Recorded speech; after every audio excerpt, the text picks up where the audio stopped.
As of today, I will be living here at Mother Base. Now my real trial begins.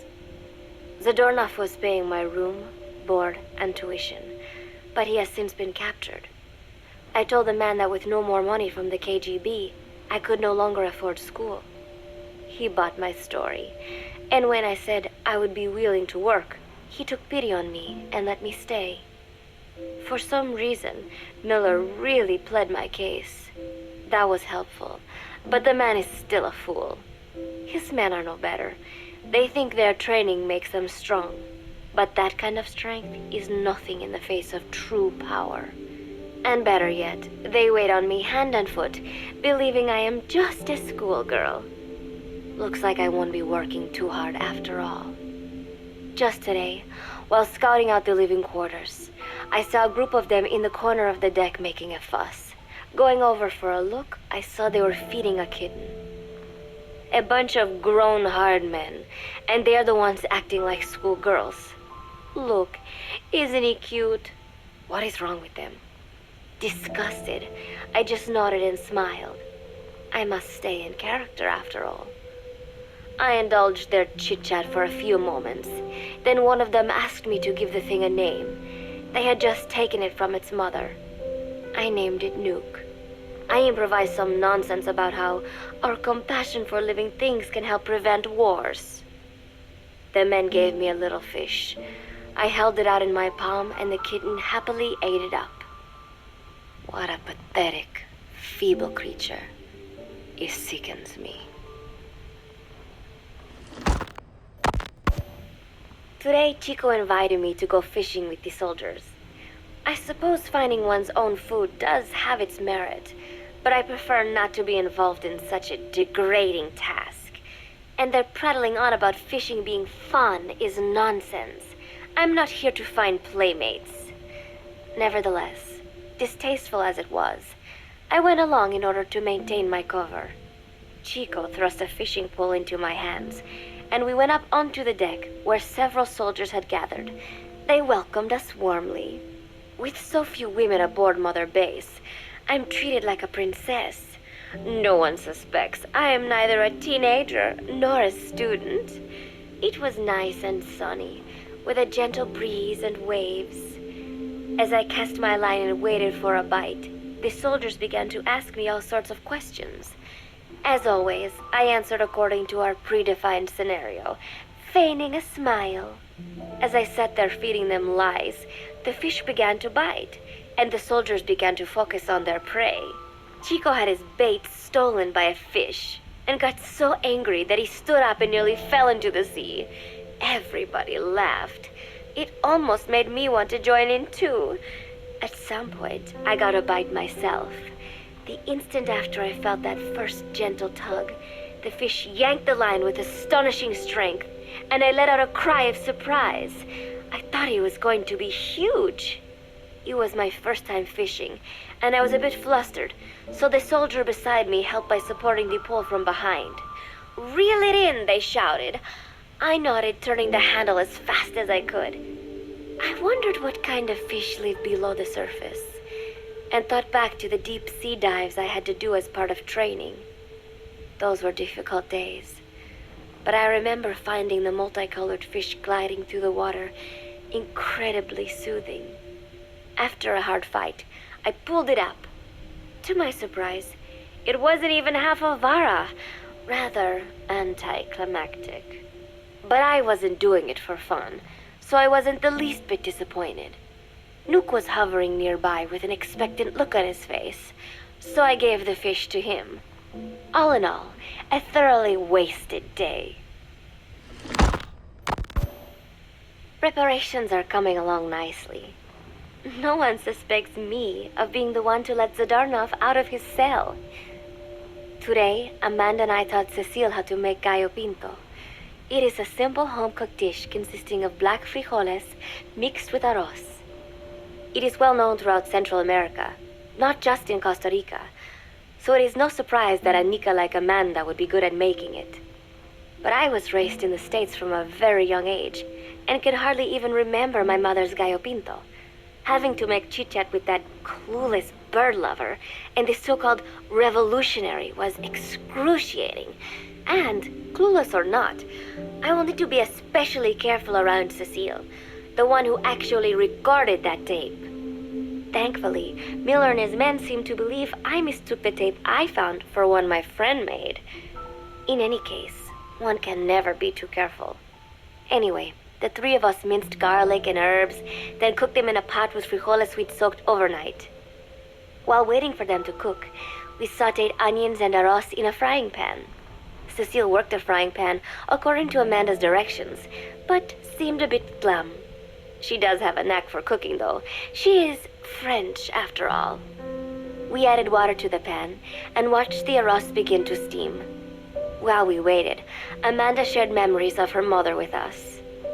They had been separated because of Simosa, but the taste of her mother's cooking was still fresh in her mind.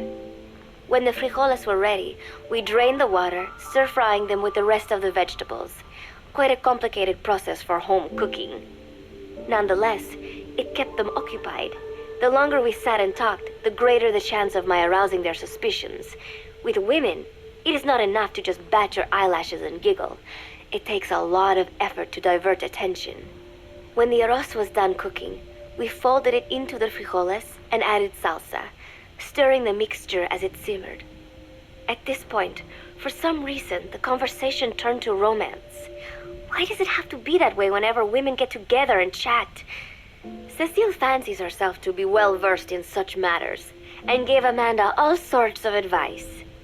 It was harmless enough, until, to my irritation, she began pestering me whether there was anybody I liked. Not right now, I said, trying to dodge the question. But she pressed on. It's Snake, isn't it? I gritted my teeth and played it coy. Maybe. Cecile nodded and giggled. He is pretty sexy, isn't he? What a ditz. It's all I can manage to just survive. The thought of romance has never once crossed my mind. I have no interest in that kind of man. Soon enough, a rich aroma began to fill the room. The gallo pinto was ready. New came over and rubbed up against our legs, looking for a handout. Unfortunately, it was not the kind of food a cat would like. We let a few of the soldiers have a bite, and then headed off to the mess hall. The home-cooked flavor we'd achieved was a big hit with the men of MSF. Not that we are trying to impress them or anything. Even I could manage a dish like that. Snake enjoyed it too. Let me make this absolutely clear. I have no interest in that man. Football, or soccer as it is known in the States, is extremely popular here. It has not caught on yet in the US, but it has legions of rabid fans all across Latin America. These fans can get so rowdy that it is commonly believed El Salvador and Honduras went to war in 1969 over scuffles in a soccer match. In reality, tensions between the two countries were already high. The match was merely one of the sparks that set them off. But these people are so passionate about this sport that the story seems plausible. Predictably, many of the soldiers here are fans. They have apparently divided themselves into Costa Rican and Nicaraguan teams and started playing each other. To play, you need a ball and 2 goals. The R&D team built and set up simple goals on the deck. I had absolutely no interest, but Chico insisted that I come and watch. It was not a proper match by any means. The pitch was not even regulation size, but the players and spectators alike got pretty excited. They banged empty cans and shouted cheers through the handmade megaphones. It almost felt like carnival. Huey, the referee, blew a whistle to start the match. The soldiers' training has left them in excellent physical shape, but they lacked the honed skills of professionals and their play was quite rough. Midway through, one of the men collided with another. They started shouting at one another, but Huey stepped in. I thought we had forsaken our countries, become one with the earth, he said, quoting Snake. We are not competing for national pride here, and we are not fighting for the good of any one country. This is not a war. Soccer is a peaceful sport, am I right? The soldiers nodded. They know the pain of war, and they share Snake's vision. Perhaps that is why all this resonates with them. Team Costa Rica was down a man, and somehow I was picked to fill in. Costa Rica had the advantage up until that point. I suppose Huey wanted to keep it balanced. The soldiers agreed with Huey's call. Maybe the Costa Rican players felt an even matchup would be more fun too. I could not be bothered to run at first, but chasing the ball out there in the hot sun, I was soon drenched in sweat. Before long, I found myself actively seeking out the ball, partially out of desperation. I picked up a loose ball deep on the opponent's side of the field. Even though he's Nicaraguan, Chico cheered me on, yelling, "Go for it, shoot!" I launched the ball as hard as I could, only to have it blocked by the keeper. Disappointment only increased my determination. In the end, I didn't score a single goal, and Costa Rica gave up its lead. It was really close, though. We congratulated each other on a good match and sprawled out in the shade on the deck, exhausted. The ocean breeze felt so nice on my sun-soaked body. Nuke came over. It is one of his favorite spots, and stretched out next to me. And together, we watched fluffy white clouds drift lazily across the clear blue sky. It was lovely out today, so I decided to sun myself in a lounge chair up on the deck when Strangelove came up to me. Despite the heat, she was in her usual long sleeves and pants. I waved at her. She looked away and mumbled, "Hello there. Fancy meeting you here." I asked if she needed anything, feeling her eyes creeping up and down my body like she was savoring it. Finally, she swallowed and said, "You have such beautiful skin." Bewildered, I shook my head and said, "No, not at all. I had heard rumors that she was a lesbian, but she couldn't be after me, could she?" She continued to stare and said, "No, it is beautiful, but you must not let yourself get so tanned." And then she took my hand in hers. "What is wrong with a little sun?" I asked, trying to cut the conversation short. But she shook her head violently. "No, you mustn't. A young lady should take better care of her skin." She was acting strangely now, as if aroused. She lectured me on the perils of tanning, how it ages skin, causing wrinkles and spots, and in the worst cases, even skin cancer. I knew already that tanning could cause spots, but I thought only pale-skinned Anglo-Saxons had to deal with that. Having a scientist tell me it causes aging, though, that spooked me a little.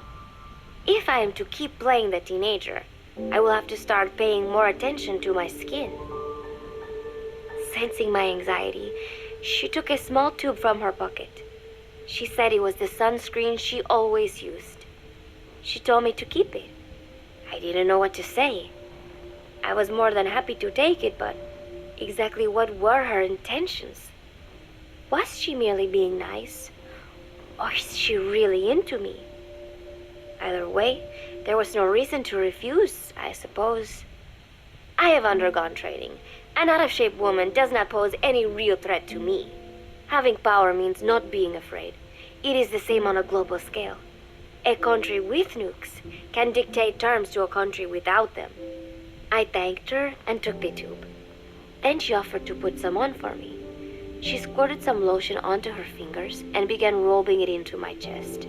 It happened so suddenly, and I was so taken aback that I did not even think to protest.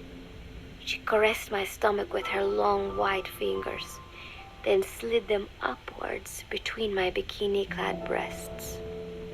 "What? Wait," I sputtered as her moist eyes met mine. She was beautiful. Somehow, I found myself captivated by this woman more than 10 years my elder. "Hold still," she whispered in my ear.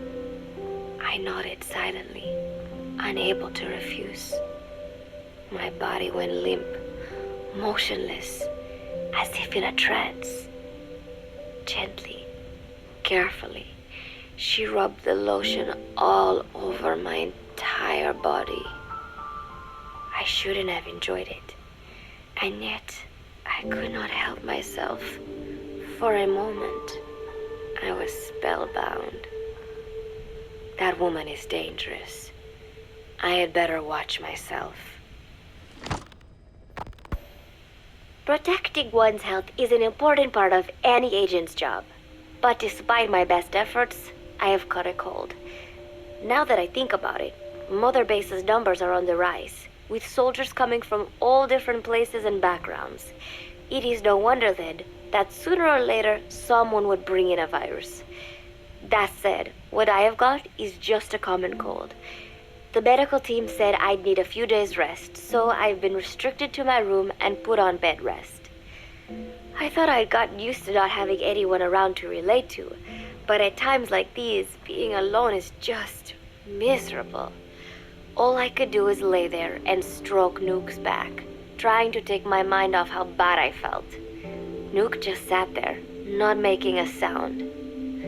But I did have visitors.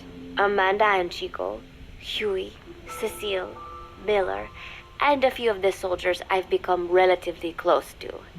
Amanda made me a soup with herbs she said were good for a cold. Miller told me to take it easy. I will sing you a lullaby, he said, then broke out a guitar and sang some incomprehensible song in Japanese. I did not need to understand the lyrics to know he is an awful singer. Then he said, "You know what is good for a cold? Suppositories. Here, I'll show you." He began to take off his pants, so I threw my tissue box at him to make him go away. Then Strangelove showed up, saying she had some miracle Indian cure. "It has got eucalyptus extract," she said. "It works best if you rub it into your chest." And then she tried to take off my nightshirt. I whacked her with my pillow, and I got rid of her. Chico brought me a little flower in a cup. It had been growing in a little bit of earth that probably found its way on board, stuck to something else. "I found this on the deck. Here, you can have it." He tried to act nonchalant, but I am pretty sure he's got a crush on me. None of them understand. If they thought these little visits would cheer me up, they were wrong. Tonight, Snake himself came to my room. Like the rest, he believes I am just a schoolgirl and treats me as such. "Why did you abandon your country?" I asked him. "Why create the MSF?" Of course, I knew the answers already, but I wanted to hear it from him. As I had imagined, he was not exactly forthcoming. All he would say is that his country abandoned him because all he could do was fight, and that is why he needed the MSF, because that is all he is any good for. Then he said, "Fighting is the only thing I understand, but that does not mean I have got a grudge against those who believe in peace. I am not one of them, and I do not believe in peace. Conflict is in man's nature. We fight our enemies in order to survive. Maybe we are not so different after all, he and I. But that is exactly why I'm going to have to kill him, or else he will have to kill me. When I stop and think about this wretched existence, being killed by a man like that suddenly does not seem like such a bad thing." Every month, Mother Base throws a party for all the soldiers whose birthdays fall in that month. There is something strange about a military organization having parties. Really though, it is just an excuse to drink and make noise. It is not easy to get alcohol on a fortress in the middle of the ocean. Most days they are training from dawn till dusk. They do not have time for things like drinking. That is why Snake and Miller came up with the idea, to give everyone a chance to let loose. Obviously, a bunch of boors like that are not going to bother with blowing out candles on a cake.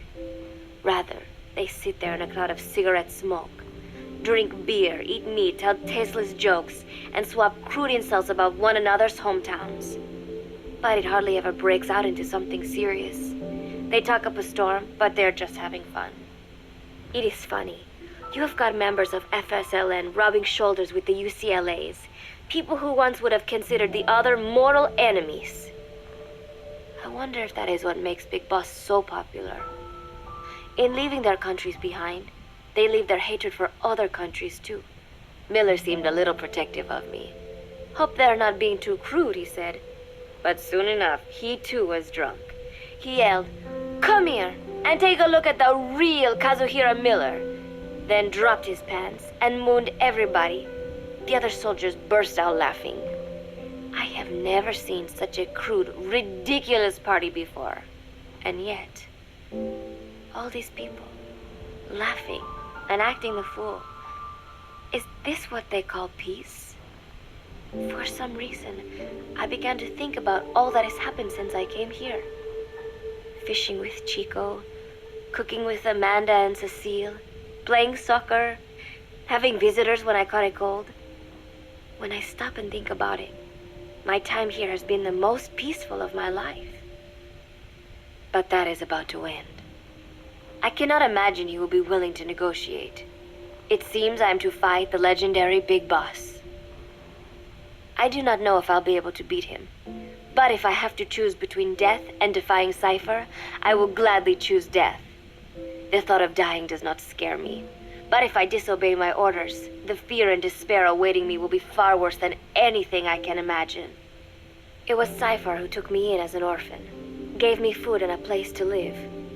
His orders may have been unreasonable, but I will never repay my debt entirely. It seems I have no choice. I must fight this man. I must fight Snake. Do you know Miller, Snake's right-hand man? Apparently has got at least one serious weakness. He is an insatiable womanizer. He does not bother me, most likely because he considers teenagers off limits. But he has hit on every single one of the few female soldiers here at Mother Base. They ought to be telling him where to stick it, but end up falling for it so easily. I think some of it stems from the fact that he is actually not that bad looking. Anyway, today, that nasty habit got him in trouble. He and Snake got into one of their rare fights, and I was there to see it. They burst out of the showers, completely naked, trading punches. I am no child. The sight of a naked man does not make me blush, but this was something else. "Maybe this'll teach you," Snake yelled as he slammed his fists into Miller's chest. I heard later that apparently he had been two-timing someone, and that same someone had gone to Snake with her troubles. As I see it, it is her own fault for letting herself be deceived like that. If she is too dumb to see through Miller's lies, then she got what she deserved. But this was not the first time it had happened, or the second, and Snake read Miller the riot act. Miller argued back, and what began as a shouting match turned into a fist fight. "You son of a bitch," Miller yelled as he swung. "Not bad," said Snake, smiling, "but not good enough." And then he was back on the offensive. They had already been at it pretty hard in the showers, and their bodies were covered with bruises. Both of these men had been trained for war, their bodies deadly weapons. They were each bleeding from a dozen places. All this from a fist fight. Even so, it was far less gruesome than if they had given it their all. It was obvious that one of them would be dead were they fighting for real. Miller took another swing, yelling, "Try this then!" Snake parried, then responded in kind, but I could tell he was not aiming for anything vital. "You are one tough bastard, boss," Miller muttered. A smile crept across his face as he caught his breath. And then they went right on fighting. Blood and sweat flew off their glistening bodies. It was combat without hatred or hostile intent. I had never seen violence like this before. And yet, it was more than just a friendly tussle. They were utilizing every technique they knew. It was not a sporting match. They were not playing by the rules. How could they keep this up? At last the two men tired themselves out, and the bizarre scene came to an end. They looked at each other's battered bodies, and then burst out laughing, embracing and congratulating each other on a good fight. It all seemed so idiotic. I still cannot fathom such behavior. But somehow, I got the sense that for all his womanizing, Miller really only trusted one person, and that was Snake. There was no way I could ever come between the two of them, and at that thought, I began to feel as if I had lost. All of Mother Base is preparing for a festival. Since Snake and his soldiers spend so much time fighting, they are setting aside one day a year for peace and relaxation. I do not know all the details, but apparently that is what Snake and Miller decided. These soldiers love the idea, of course. There is so little fun to be had here that everybody looks forward to events like these. That is all well and good, but somehow I got roped into getting on stage.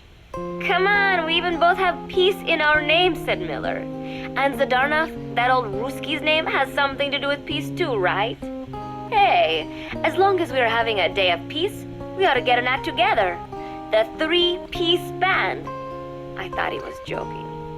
He then proceeded to share his idea without bothering to check with me. And now, I am slated to sing. Apparently, he had heard me on the deck one day, and since then he's wanted to form a band. Everybody's looking forward to it, so there is no way for me to back out now. I've never done anything like this, but it does feel kind of nice to know that people are looking forward to it. I mean, it cannot be any worse than Miller's singing, but modifications to Zeke are already finalized, and I must complete my mission. Betray Cypher now, and I will face a fate far worse than death. Still, there's no need to put things in motion just yet. What difference would it make to just wait a little while longer? A whole day of peace. The mission can wait until after that. Can it not? I know I am only delaying the inevitable. When the day comes, one of us will have to die. Snake or me. But still, if I could just come up with some way to stall Cypher, at least until our day of peace. When did I start having thoughts like this? My cover is blown. They know nothing of Cypher or my true objective, but they know I am a spy. There is no more time left. I must act now. I must complete my mission. How did it come to this? All I wanted was 3 more days. Just 3. Miller's already finished writing the song. It is called Love Deterrent. It is about a girl who cannot express her true feelings. I have been practicing. I am no pro, but I was pretty sure I would do a decent job. And now this. Cypher found out that Zeke was complete. He must have someone inside Mother Base besides me, spinning his tightly wound web of control, leaving no room for individual will. Typical. When they found out Zeke was complete, I was ordered to execute the operation immediately. If I was going to enjoy just 1 day of peace, I had to ensure the plan could not move forward. I tried to sabotage Zeke. I thought by damaging the drive system, they would have no choice but to delay their plans. I waited until midnight, and then snuck into the hangar. There would be trouble if it looked like sabotage. I selected one of the drive system's load-bearing parts and carefully worked to warp its shape. The leg's drive system requires a high degree of precision to operate. Even the smallest deviation would have done it. Then, Chico walked in. Maybe it was one of those nights where he could not sleep. In any case, he saw me, panicked, and took off running. It would have been easy to kill him, but I could not. I know he likes me.